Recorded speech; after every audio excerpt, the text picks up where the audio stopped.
어제 제가 이제 친척의 이제 결혼이 있어서 아마 여러분들도 아시지만 우리 반주 전에 했던 우리 이재은 양이라고 우리 친척이 이제 결혼을 하여서 갔는데 이제 친척들이 이렇게 모여서 여러 이야기를 하다가 고민을 얘기하는 것 중에 하나가 뭐였냐면 그것은 이제 벌써 이제 다들 이제 저도 나이가 있고 자녀들이 있다 보니까 사촌들끼리 모여가지고 이야기하는 중에 하나는 뭐였냐면 자녀들이 신앙생활을 잘 안 한다는 거예요. 네. 요즘 젊은이들이 많이 그렇습니다. 신앙 교회에 다니는 거 구시대적인 유물 같고 시시콜콜한 것 같고 더 나아가서는 기독교가 생각하는 것이 그 믿음이라는 게 되게 불편하게 여겨지는 거예요. 책 중에 이제 제가 보는 책 중에 일반 대학에서 기독교를 가르치시는 교수님이 한 분이 했던 일화가 생각이 났는데요. 그분이 이제 첫 시간에 새학기를 맞이할 첫 시간에 기독교에 대해서 이렇게 이제 소개하려고 하는데 어떤 친구가 손을 들고 질문을 하는 거예요. 교수님 질문이 있습니다. 정말 어떻게 믿기만 한다고 천국 갈 수 있는 겁니까? 라고 그렇게 따져 묻더라는 거예요. 순간 당황스러웠고 그러기도 했지만 나중에 몇 주가 지나서 그 친구가 가지고 있었던 고민 그리고 또 진짜 개인적인 질문을 들을 수 있게 되었는데 그러니까 그 학생의 아버지의 형님 그러니까 이제 큰아버지가 계시는데 그 학생의 아버지의 재산을 조금씩 가로채 왔고 또한 그것 때문에 아버지가 스트레스를 받아서 나중에는 암으로 돌아가셨다는 겁니다. 그런데 큰아버지는 가로챈 돈으로 뭐 하여튼 교회에다가 헌금을 열심히 했는지 모르겠지만 인정을 받아가지고 장로님이 되셨다는 거예요. 그리고 살아계실 때 큰아버지가 이제 다른 교인의 교인들이 종종 아버지를 찾아와서 야 장로님 형님 체면을 벗어나서 좀 교회 다녀야 되지 않겠느냐고 그렇게 권면도 하기도 하고 또 가장 큰 결정차가 뭐였냐면 아버지 장례식 때 큰아버지 교회 사람들이 이렇게 말했다는 거예요. 야 큰아버지처럼 예수 믿었으면 천국 갔을 텐데 이렇게 얘기하더라는 거예요. 지금 젊은이들이 교회 안 다니는 거 단지 그냥 세상 즐기고 싶어서가 다가 아닙니다. 물론 그런 사람들도 많겠지만 그보다는 나름의 이유가 있는 거예요. 물론 이제 첫 번째로는 어떤 교회 다닌다는 사람들의 어떤 이율배반적인 어떤 그런 모습들 때문에 실망하기도 하지만 기독교가 가지고 있는 핵심 교리 예수 믿기만 하면 어떤 사람이든 구원받는다 천국 간다 라고 하는 이 내용이 도저히 불편하고 비상식적이고 불공정하다고 여겨지는 거죠. 젊은 친구들에게 지금 가장 중요한 가치는 뭐냐면 공정이거든요. 근데 이게 완전히 깨트리는 것 같다는 거죠. 근데 이것은 성경에서 말하고자 하는 그 믿음에 대해서 오해하기 때문이겠지만 더 나아가면 우리가 오해하고 있는 것이다 생각하게 돼요. 그래서 제가 한번 다시 질문 드려보겠습니다. 여러분들 예수 믿기만 하면 천국 갑니까? 대답을 못 하십니까? 예수 믿기만 하면 천국 갑니까? 네. 맞습니다. 예수 믿기만 하면 천국 갑니다. 근데 중요한 건 뭐예요? 그 믿음이 무엇이냐라고 하는 것이겠죠. 믿음은 그냥 단순히 말해서 우리가 지금 경건의 모양 가지고 있는 것이 믿음이 아니에요. 그리고 뭐 믿음은 수동적이고 어떤 마음의 내적인 상태를 이야기하는 것이 아니죠. 믿음은 생각보다 성경에서 말하고자 하는 것은 더 깊이 있는 세계입니다. 그래서 오늘 본문을 통하여서 믿음이 무엇인가, 왜 믿기만 하면 천국 갈 수 있는 것인가 라고 하는 것을 우리가 볼 수 있게 되는 것이죠. 그리고 결론적으로 말하게 되겠지만 결국 그 큰아버지가 가졌던 믿음이 믿음일까? 우리는 다시 반문할 수밖에 없는 것이겠죠. 오늘 본문의 이야기 우리가 잘 아는 이야기입니다. 삭개오에 관한 이야기이죠. 근데 이제 이야기가 그냥 수많은 이야기 중에 하나가 아니라 누가복음에서는 아주 중요한 위치를 차지하고 있어요. 이제 누가복음 우리가 아는 바와 같이 9장에 보면은 9장 51절에 예수님께서 예루살렘으로 가시겠다라고 결심을 하시고 이제 9장 이후부터 지금 19장까지 예수님 예루살렘을 향하여 이제 나가는 여행의 과정을 쭉 이야기하고 있습니다. 근데 그 시간을 통하여서 여행이 중요한 것이 아니라 여행을 통하여서 예수님이 계속 강조하시는 것이 있는데, 그것은 한마디로 말하면 뭐냐? 바로 잃어버린 자를 구원하시는 것이다 라고 하는 것을 계속 보여주고 계십니다. 말씀해 주시고 계시는 것이죠. 그런데 그 구원이라고 하는 것을 돌아보게 되면 우리가 이제 이미 묵상했던 것처럼 간단하지가 않잖아요. 우리가 봤던 것처럼 구원을 받을 자는 좁은 문으로 들어가야 된다라고 하는 것도 말씀해 주셨고요. 지난주에는 부자와 나사로의 이야기를 통하여서 재물을 섬기지 말고 하나님을 사랑하고 이웃을 사랑하는 삶이 되어야 된다라고 하는 것도 말씀해 주셨고, 하나님 나라를 위해서 자신을 포기해야 되는 것이고 날마다 자기 십자가를 지는 것이죠. 이런 모든 삶을 보면은 구원이 쉽지 않은데, 구원받을 삶, 이런 모든 것들을 가리켜서 뭐라고 말할 수 있냐? 그것은 제자도입니다. 그런데 제가 앞서서 한 가지 잘못된 말을 했어요. 구원받기 위해서 해야 될 삶이 아닙니다. 제자도라고 하는 것은 구원받기 위해서 하는 것이 아니라 구원받은 사람이 행하는 삶입니다. 그러니까 제자도가 구원의 조건이 아니라 구원의 내용이고 구원의 열매입니다. 다른 말로 말하면 믿음으로 통하여서 얻어진 구원을 통하여서 이루어질 수 있는 삶을 이야기하고 있는 거죠. 믿음의 증거입니다. 그러니까 바꿔 이야기하면 뭐죠? 제자도의 삶을 실천하지 않았다는 것은 구원받지 못할 삶이고 믿음이 없다라고 하는 것도 나타내고 있는 것이죠. 또 이제 보게 되면 뭐냐면, 구원받은 사람이 누릴 수 있는 가장 축복이 뭘까요? 예수 믿어서 잘 되는 거, 갑자기 고침받는 거, 그게 중요하지 않고요. 누가복음에서 계속 강조하고 있는 것은 예수님과 함께 먹고 마시는 겁니다. 특별히 어떻게 돼요? 식탁의 교제가 이루어지는 것입니다. 이것이 이제 누가복음에서 제일 강조 많이 하고 있어요. 그래서 잃어버린 자가 찾게 되면 가장 뭐 하십니까? 잔치를 베푸시죠. 먹고 마시는 시간을 가지는 거예요. 그냥 즐기지 않은 것이 아닙니다. 이것이 주님의 나라로 이루어지는 것을 상징적으로 구체적으로 표현해주고 있는 것입니다. 이런 내용들을 쭉 이제 돌아보면은 이 모든 것을 종합적으로 잘 보여주고 있는 것이 뭐냐? 바로 삭개오의 사건인 거예요. 삭개오는 누구입니까? 잃어버린 자죠. 잃어버린 자 중에서 가장 잃어버린 자, 죄인 중에 가장 괴수였던 사람이었고요. 또 그는 낙타가 바늘기로 들어가기보다도 부자가 천국에 들어가지 어려울 만큼 그렇게 부자였던 사람이었던 것이고요. 그렇지만 또 한편으로는 이 삭개오의 모습은 어린아이 같은 모습이에요. 천국에 합당한 어린아이 같은 모습을 가지고 있었고, 또 자신의 것을 포기할 수 있었던 제자도의 모습을 실천하기도 하였고, 또 무엇보다도 주님과 함께 식탁의 교제를 누렸던 사람이었던 모습을 그대로 다 보여주고 있는 것이죠. 그래서 예수님께서 오늘 본문 마지막에 뭐라고 얘기하셨죠? 오늘 구원이 이 집에 이르렀다라고 말씀하시면서 이제 9장부터 19장까지 예루살렘의 여행의 모든 것을 종점을 딱 이야기하시죠. 뭐라고 말했습니까? 인자가 온 것은 잃어버린 자를 구원하려 하심이라. 삭개오의 사건은 이 구원의 사건을, 잃어버린 자의 구원을 보여주고 있는 종합 세트입니다. 그러니까 이를 통하여서, 오늘 본문을 통하여서 도대체 무엇이 삭개오로 하여금 구원을 이루게 하였는가라고 하는 것을 볼 수 있게 되는데, 한마디로 말하면 믿음입니다.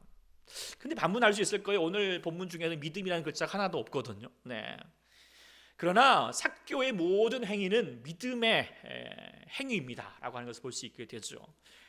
그래서 예수님 우리가 계속 알 수 있지만 구원받기 위해서 계속 강조할 수 있는 것은, 구하는 것은 무엇입니까? 다른 게 아니라 믿음이죠.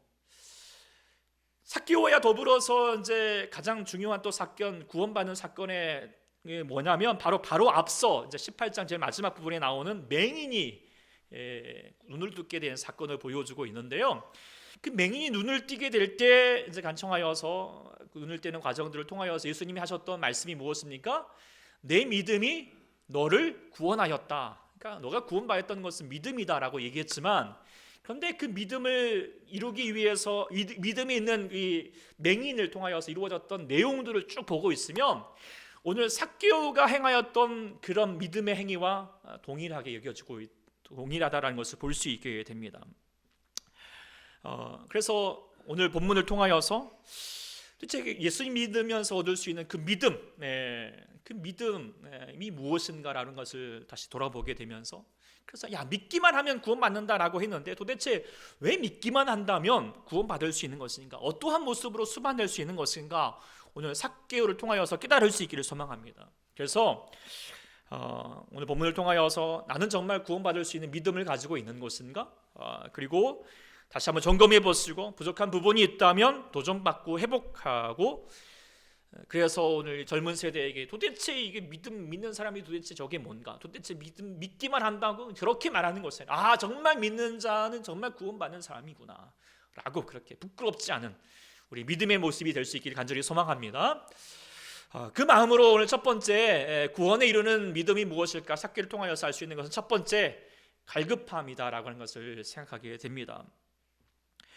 오늘 본문에 의하면 삭개오는 여리고 사람의 세리장, 여리고 지역의 이제 세리장이었죠. 근데 여리고는 당시에 세리들이 선호할 수 있는 지역이에요. 왜냐하면 여리고는 이제 그 예루살렘에서 동방, 그러니까 사회로 이렇게 무역하게 되는 무역로 가운데 있었고요. 또 여리고는 뭐 종려나무 뭐 마을이다라고 하는 별명을 가졌도록 종려뿐만 아니라 양야라 종려라 똑같은 말이죠. 야자나 올리브나 여러 가지 많은 또 유황이나 뭐 그런 것들이 토산물들이 많았던 산지예요. 그러니까 뭐예요? 책임 거둘 일들이 많겠죠. 그런데 이제 이 삭개오는 그 세리 중에서 세리장입니다. 당시에 로마 정부로부터 조세 징수권을 돈으로 사가지고 자기 동족들의 혈세를 강요하고 그 중에 일부를 자기 주머니로 채웠던 사람인 것이죠. 그래서 세리들은요 경멸의 대상이었고, 또 미시나 법정에서는 저런 사람들은 살인이나 강도하는 사람과 똑같은 죄인이다 라고 그렇게 취급하였습니다. 그러니까 이렇게 이제 험악한 삶을 살고 있었던 삭개오였는데 왜 그런 세리장으로 살았을까? 한번 추측해 보면은 그런 것 같습니다. 아마도 그가 이제 어릴 적부터 뭐 하여튼 부모님이 이름 지어줄 때 삭개오는 깨끗한 사람, 청결한 사람이지만 그렇게 살지 못했던 것 같아요. 그러면서도 특별히 키가 작은 콤플렉스를 가지고 있으니까 그런 어떤 열등 의식부터 시작을 해가지고 자신을 무시하는 사람들 향하여서 보상해주고 뭔가 갚아주고 해소하고 싶은 마음을 가졌던 것 같습니다. 그래서 이것을 하기 위해서는 오직 믿을 거는 돈밖에 없다. 그래서 치열하게 뭐 하여튼 부자 되기 위해서 물불 가리지 않고 살았던 것 같습니다. 그렇게 하면 사람들이 자신을 인정해 줄 것 같고 자기도 만족하고 행복한 삶 것이라고 생각을 했겠죠. 그러나 그렇게 산다고 됩니까? 부자가 안 돼봐서 모르겠습니까? 그렇게 한다 하여도 결코 행복하지 않습니다. 만족이 되지 않습니다. 더 외로워질 수밖에 없죠. 불안해지죠. 마음속에 죄책감이 떠나지 않습니다. 그런 가운데서 동료들로부터 어떤 예수님에 대한 소식을 듣게 되었습니다. 소문을 듣게 되었습니다. 그분은 자신과 같은 세리들과 어울린다는 것입니다. 마태라고 하는 세리는 예수님을 만나가지고 그분의 제자가 되었다라고 하는 소문도 듣게 되었습니다. 그래서 그분이라면 자신의 삶의 이 영적인 문제, 이 영적인 고통을 끊을 수 있겠다, 해결할 수 있겠다라고 하는 생각을, 그 믿음이 갖게 되었던 것이죠. 그런데 마침 예수님이 자신의 동네 여리고를 지나가신다는 거예요. 예수님을 만나겠다는 마음을 먹었습니다. 그런데요, 쉽지가 않았어요. 장애물이 있었어요. 먼저는 너무 많은 사람들이 예수님을 보겠다고 몰려 들어가지고 예수님께 도저히 갈 수가 없는 상황인 거예요. 게다가 중요한 장애물이 있었죠. 뭐예요? 키가 작았어요. 너무 작아서 아무리 깻말을 치고 보려고 해도 예수님 볼 수도 없을 뿐만 아니라 예수님도 자신을 볼 수 없을 것 같은 거예요. 그러나 삭개오는 이런 장애물에 포기하지 않았습니다. 근처에 있던 돌무화과 나무, 옛날에는 뽕나무라고 했는데 돌무화과 나무를 보았습니다. 그리고 거기 나무에 오르기 시작을 한 것이죠. 자, 나무에 오르는 이 삭개오의 모습을 한번 생각해 보십시오. 저도 예전에 이제 이 말씀 묵상하고 도대체 어떤 마음이지 싶어가지고 제가 이제 길거리 나무 가로수 붙들고 한번 올라가 본 적이 있는데, 예전에는 제가 이제 어릴 적에는 나무 한번 잘 타가지고 원숭이라는 별명까지 갖고 있었거든요. 근데 도저히 못 오르겠더라고요. 근데 몸도 무거워졌던 뭐 이유도 있겠지만 돌아보면 마음이 무너진 거죠. 마음이 무거워진 거예요. 그러니까 길거리에서 뭐 하나 싶은 생각이 갑자기 들더라고요. 그래서 도저히 못하겠다라는 생각을 가져보게 되는데, 삭개오도 마찬가지겠죠. 지금 삭개오의 세리장입니다. 나름 한 위신 한 사람이죠. 체면도 있고 이목도 있습니다. 그럼에도 불구하고 주님 예수님 만나야겠다는 결심 앞에서 다 버렸습니다. 비웠습니다. 마음이 가난해진 거예요. 물질로는 부자인지 모르겠지만 저희의 심령은 가난해진 것입니다. 그것은 바로 갈급함이죠. 그리고 그 가난함으로, 갈급함으로 자신 앞에 있는 장애물을 뛰어넘어서 지금 나무에 오르고 있는 것이죠. 바로 이것이 믿음입니다. 믿음이라는 것은 뭐냐면 장애물을 뛰어넘게 하는 것입니다. 그래서 나무에 오르게 하는 것입니다. 삭개오뿐만 아니라 하나님, 예수님 만났던 사람이 다 마찬가지였습니다. 베드로가 밤새 동안 그물줄 하고 피곤한 가운데 있고 자신의 경험도 있음에도 불구하고 예수님의 말씀 앞에 다 내려놓고 깊은 데로 그물을 내렸습니다. 중풍병자 친구들과 더불어서 지붕을 뚫고 들어갔다는 것입니다. 수로보니게 여인은 예수님의 이방인으로서 개취급하고 있을 때 어떻게 자존심 다 내려놓았습니다. 앞서 말했던 맹인도 모여 수많은 사람들이 야 좀 조용하라고, 그럼에도 불구하고 타박하여도 어떻게 더 크게 다윗의 자손이여 나를 불쌍히 주시옵소서 라고 그렇게 크게 외쳤던 것입니다. 장애에, 협박에, 핍박에 굴복하지 않는 거예요. 더 뚫고 나가는 거예요. 나무에 오르는 것입니다. 그리고 그 믿음으로 말미암아 그 갈급함이 결국 예수님을 만나게 되었던 것이죠. 근데 많은 사람들이 나무에 오르려 하지 않습니다. 자신의 삶이 힘들다는 것도 압니다. 외롭다는 것도 압니다. 예수님이 필요하는 것도 압니다. 그런데 나무에는 오르지 하지 않습니다. 에이, 그냥 살지 뭐. 내가 해봤자지. 네. 한두 번 발 디뎌 오르려가다가 포기해버립니다. 시선이 보이고 마음이 무거워져 있는 것이죠. 이는 나무가 높아서가 아니에요. 장애물이 높아서가 아닙니다. 무엇일까요? 갈급하지 않기 때문이에요. 그만큼 믿음이 없기 때문이에요. 오늘 여절 말씀이죠. 시편 기자가 뭐라고 말했습니까? 같이 한번 우리 여절 말씀 읽어보겠습니다. 시작. 하나님이여 사슴이 시냇물을 찾기에 갈급함같이 내 영혼이 주를 찾기에 갈급하나이다. 여러분들 동물의 세계 이거 좀 보십니까? 사슴이 시냇물을 찾는 거 이게 쉬운 게 아니에요. 왜냐하면 그 순간에 맹수들이 노리고 있고요. 물에서는 악어가 노리고 있는 거죠. 우리들도 뭔가 하나님께 갈급하고 나가려고 그러면 막 여러 가지 막 장애물이 생기잖아요. 더 어려움이, 공격들이 있잖아요. 그래도요, 이 사슴은요 시냇물을 포기하지 않아요. 왜 그럴까요? 갈급함 때문이죠. 갈급해지면은요 장애물 앞에 결코 주저앉지 않습니다. 넘어섭니다. 목숨 겁니다. 우리가 주님 앞에 나가기까지 우리가 많은 장애물이 있습니다. 또 생깁니다. 공격해 옵니다. 지금 코로나의 장애도 있고요. 여러 가지 또 어떤 분들은 거리가 멀기도 하시고 피곤할 때도 있고요. 아플 때도 있고요. 사람들이 옆에서 놀러 가자 이런 유혹도 있을 때가 있습니다. 분명히 장애물입니다. 어려운 게 사실입니다. 그러나 믿음의 사람은요 반드시 극복합니다. 나무에 오릅니다. 근데 믿음이 연약하면 그걸 핑계 삼아서 주저앉아 버리는 것이잖아요. 우리가 왜 예배 나와서 은혜 받지 못할까요? 물론 연약함이 있고, 또 어떤 사람들은 집회 가고 어디 가면은 거기 은혜 받는다라고 하죠. 그런데요, 어떤 말씀의 내용이 중요한 것이 아닙니다. 집회 가면은요 이미 집회에서 은혜 받을 준비가 되고 있어요. 갈급한 사람들이 모인 거죠. 그러니까요 은혜가 넘치는 겁니다. 여러분들에게 장애물이 많다고 많으면 많을수록 은혜 받을 수 있는 기회가 많이 생기는 거예요. 야, 이거 더 뛰어넘으면 거리가 무엇입니까? 그만큼 내가 이 거리를 위해서 뚫고 나가 보십시오. 주님의 은혜가 더 가까이 임하게 될 줄 믿습니다. 극복해 가시길 소망합니다. 사랑하는 여러분들, 어떠한 믿음이 있으십니까? 장애물 앞에서 나무에 오를 수 있는 믿음이 있기를 간절히 축원합니다. 두 번째로 구원에 이르는 믿음이 무엇인가 삭개를 통하여 보여주고 있는 것은 바로 영접함이라는 것을 생각하게 됩니다.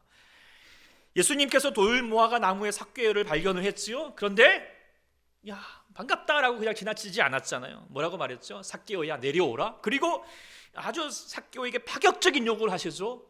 내가 오늘 내 집에 유하여야 하겠다라고 그렇게 얘기하시는 것입니다. 그냥 지나가거나 아는 척하거나 이 반갑네. 야, 너 나무에서 뭐하니? 이렇게 하는 것도 아니었고, 또 조금 더 해가지고 그래 내려와서 내가 축복기도 해줄게 하고 너 인생 하나님 도와주실 거야 라고 하고 가시는 것이 아니라 무엇입니까? 유하여야 하겠다. 그 뭡니까? 같이 먹고 마시고 같이 함께 하겠다는 것입니다. 근데 이게 생각해보면 쉬운 게 아니라 생각하게 됩니다. 한번 생각해 보시죠. 제가 여러분들 갑자기 오늘 예배 끝나고 우리 집사님 집에 좀 가겠습니다, 유하겠습니다, 그냥 먹고 가는 게 아니라 유하겠다고, 하룻밤 이틀 밤 제가 가겠다고 하면은 어떤 생각이 드시겠습니까? 물론 여러분들이 오십시오라고 하는지 모르겠지만 아마 많은 분들이 복잡한 생각이 들 거예요. 지금 내가 집을 치웠나? 집 상태가 어떠나? 또 아니면은 와갖고 또 흉보지 않을까? 뭘 대접해야 되나? 그리고 이제 이게 그냥 하루 이틀 또 계속 있다 하면은 내가 도대체 어떤 방을 내줘야 되나? 야, 내가 할 일도 있는데 왜 귀찮게 오는 거야? 이렇게 생각이 들면서 그냥 만나고 그냥 가시면 안 되나? 이런 생각이 들겠죠. 네, 너무 끄덕거리시면 제가 시험이 듭니다만 그렇잖아요. 삭개오도 그런 마음 들지 않았을까요? 그런데요, 삭개오가 너무 귀한 게 뭘까요? 잠깐 그랬는지 모르겠지만 뭐라고 말합니까? 급히 내려와서 즐거워하면서 영접했다라고 했어요. 이게 삭개오가 구원받을 수 있는 믿음의 귀한 모습인 거죠. 우리가 잘 아는 말씀, 요한복음 1장 12절 말씀 같이 읽어보겠습니다. 시작. 영접하는 자, 곧 그 이름을 믿는 자에게는 하나님의 자녀가 되는 권세를 주셨다 했어요. 네. 하나님의 자녀가 된다는 거 뭐예요? 하나님과 함께 산다는 거예요. 먹고 마시겠다는 거, 하나님 식구가 되겠다는 거죠. 네, 천국이 이루어지는 것이죠. 근데 그게 되는 것이 무엇입니까? 영접한다. 그 영접이라는 것은 믿는 자라고 이렇게 동일하게 이야기해주고 있어요. 그렇다면 그 영접한다라고 하는 것이 도대체 어떤 믿음이지? 무엇을 얘기하는 것일까? 한번 구체적으로 좀 생각해 볼 수 있게 되는데요. 영접한다라고 하는 것은 첫 번째로는 뭐냐면 내가 예수님을 더 인격적으로 만나겠다는 거예요. 그러니까 지금 삭개오가 그 전까지 예수님에 대하여서 알고 있죠. 지식적으로 알고 있죠. 소문으로 알고 있습니다. 그런데요, 이제 주님을 만나고 나서 어떻게 돼요? 영접하겠다라고 하는 것은 뭐예요? 내가 이제는 주님과 더 가까이 만나겠다, 경험하겠다. 다른 사람이 말하는 그 예수님이 아니라 나의 예수님 만나고자 한다. 다른 사람의 증거, 간증이 중요한 게 나의 간증이 있기를 원한다라고 하는 것에 대한 믿음이겠죠. 바로 인격적으로 만나겠다라고 하는 것에 대한 믿음이 바로 영접하는 거겠고요. 또한 두 번째 생각하는 것은 이제는 예수님을 나의 주인 삼겠다는 거예요. 이전까지 자신의 집에서 주인은 누구였어요? 자신이었겠죠. 그리고 더 나아가면은 자신의 삶의 주인은 누구예요? 재물이었어요. 돈이었어요. 그 돈을 목적으로 삼았죠. 이를 위해서 물불 가리지 않고 자신의 노력과 시간과 열정을 다 쏟아부었어요. 그래서 자기가 지금 먹고 살고 먹고 싶은 거 마음껏 먹을 수 있고 자기 갖고 싶은 거 마음껏 사고 누리고 만족할 수 있을 것 같았죠. 그러나 만족이 없었다는 것을 깨닫게 되었어요. 야, 이렇게 살면 안 되겠네. 주인 바꿔야겠다. 마음을 먹었던 것이겠죠. 이제는 누가 주인이 되기를 원하는 거예요? 예수님이 주인인 거예요. 나는 그 앞에서 종이라고 하는 마음을 갖는 겁니다. 그래서 주님 말씀하시면 내가 나아가고 주님 뜻이 아니면 내가 멈춰서는 것입니다. 주의 나라와 주의 뜻이 먼저인 삶을 살겠다는 것이겠죠. 이 결단은 그냥 된 게 아니겠잖아요. 내 인생 내가 계획해서 사는 것이 아닙니다. 주님이 행하셔야 된다는 것을. 그럴 때 진정한 기쁨과 만족이 있다고 하는 믿음이 있기 때문에 결단할 수 있는 것이죠. 주님, 내 집으로 오십시오. 나의 삶으로 오십시오. 나를 다스려 주십시오. 나의 주인이 되어 주십시오. 라고 하는 고백으로 영접하는 것입니다. 세 번째, 영접한다라고 하는 의미는 무엇이냐? 그것은 있는 모습 그대로 나가겠다는 것입니다. 집에 오신다라고 하는 것은 나의 모든 것을 보여드릴 각오가 되어 있어야겠죠. 네, 우리가 이제 집 오면은 그냥 불이 나게 거실만 딱 청소하고 그냥 다 집어넣고 말잖아요. 근데 예수님은 거실만 계실 분이 아니에요. 여러분이 부끄러워하는 그 모습, 그 안방 다 열어보시고요. 다 서랍장 다 뒤져보십니다. 그런데 내 어디를 각오를 가져야 돼요. 연약함, 부족함, 숨김없이 보여드려야 된다는 것입니다. 그게 영접함이에요. 그러나 이렇게 할 수 있는 것은 뭐냐면 우리 주님은 어떤 분이십니까? 그를 통하여서 나를 꾸짖거나 나무라거나 거절하실 분이 아니라는 것입니다. 이해해 주시고 고쳐주시고 새롭게 하실 분이라는 사실을 알기 때문에 내어드릴 수 있는 것이죠. 이 믿음의 은혜를 있기를 소망합니다. 예수님을 영접하십니까? 사랑하는 여러분들, 주님을 영접하십니까? 여러분들 지금 주일날 이렇게 예배 드리고 있지만 예수님 여기서 예배 만났으니까 여기서만 만나고요. 내가 이제 가면 예수님 여기 계시고요. 나는 이제 내 삶대로 살겠습니다. 라고 예수님을 그냥 거기 계시게끔만 하고 있지 않습니까? 여러분의 삶 가운데 동행하기를 원하십니까? 내 삶의 주인의 자리를 내가 아니라 주님의 주인을 삼겠습니다라고 각오하십니까? 나의 역점, 부끄러움, 나의 약점, 부끄러운 모습들 있는 모습 그대로 주님께 고백하기를 원하십니까? 이 영접하시는 은혜가 있기를 소망합니다. 그 믿음을 가질 때 우리 주님께서 여러분들 삶 가운데 찾아와 주셔서 주님과 함께 먹고 마심을 통하여서 하나님 나라로 만들어가는 주의 자녀가 될 수 있는 연애가 권세가 이루어지게 될 줄 믿고 그렇게 소망합니다. 세 번째 삭개오를 통하여서 주님이 구원받을 수밖에 없었던 이유가 그 믿음이 무엇일까? 그것은 바로 변화된 모습이죠. 예수님께서 삭개오 집에 이제 들어가셔서 삭개오와 또 그 가족들과 함께 또 먹고 마시면서 함께 지내셨겠죠. 예수님과 식구가 되신 거예요. 예수님의 자녀가 된 거죠.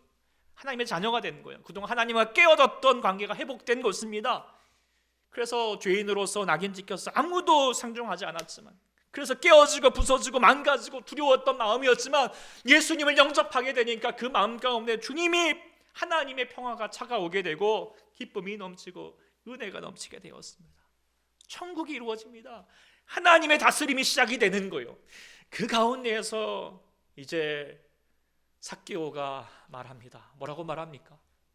주여 보시옵소서, 내 소유의 절반을 가난한 사람들에게 주겠사오며 만일 누구의 죄를 누구의 것을 속여 빼앗은 일이 있으면 내 갑절이나 갚겠나이다 라고 그렇게 이야기하고 있습니다.